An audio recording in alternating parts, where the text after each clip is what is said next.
पुणे येथे एका कार्यक्रमासाठी जात असताना ज्येष्ठ पत्रकार निखिल वागळे, ॲडव्होकेट असीम सरोदे, ज्येष्ठ सामाजिक कार्यकर्ते विश्वंभर चौधरी यांच्यावर काही समाजकंटकांनी भ्याड हल्ला करत त्यांची गाडी फोडली। अशा समाजकंटकांवर पत्रकार संरक्षण कायद्यानुसार कडक कारवाई व्हावी व त्यांना शिक्षा करावी या मागणीसाठी महाराष्ट्र राज्य मराठी पत्रकार संघाच्या वतीने पारनेर तहसील कचेरी व पारनेर पोलीस स्टेशनला सर्व पत्रकारांच्या वतीने निवेदन देण्यात आलं।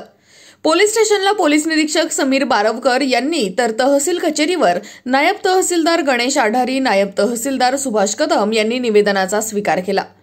लोकशाही व संविधान बचावासाठी लढणाऱ्या एका ज्येष्ठ पत्रकारावर हल्ला म्हणजेच लोकशाहीच्या चौथ्या स्तंभावर हल्ला झालेला आहे। पत्रकार संरक्षण कायद्यानुसार या हल्लेखोरांवर कडक कारवाई अशी मागणी करत राज्य मराठी पत्रकार संघाच्या वतीने सर्व पत्रकारांनी या घटनेचा जाहीर निषेध। याच बातमीचे काही दृश्य पाठवलेत आमचे प्रतिनिधी महेश शिंगोटे यांनी। महाराष्ट्र राज्य मराठी पत्रकार संघ यांनी आज रोजी निवेदन दिलेलं आहे।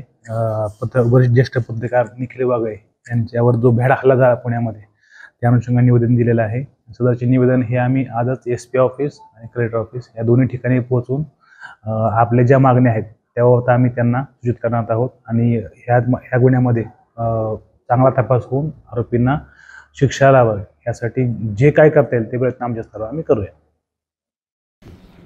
शाखा पारनेर यांच्या वतीने आज ज्येष्ठ पत्रकार निखिल वागळे यांच्यावर जो हल्ला झाला आहे त्याच्यावरती कारवाई होण्याबाबत निवेदन प्राप्त झालेलं आहे। तहसील कार्यालय पारनेर यांच्यामार्फत त्याच्यावरती योग्य ती कारवाई करण्यासाठी मी ते जे काही निवेदन आहे ते पुढे अग्रेषित करत आहे।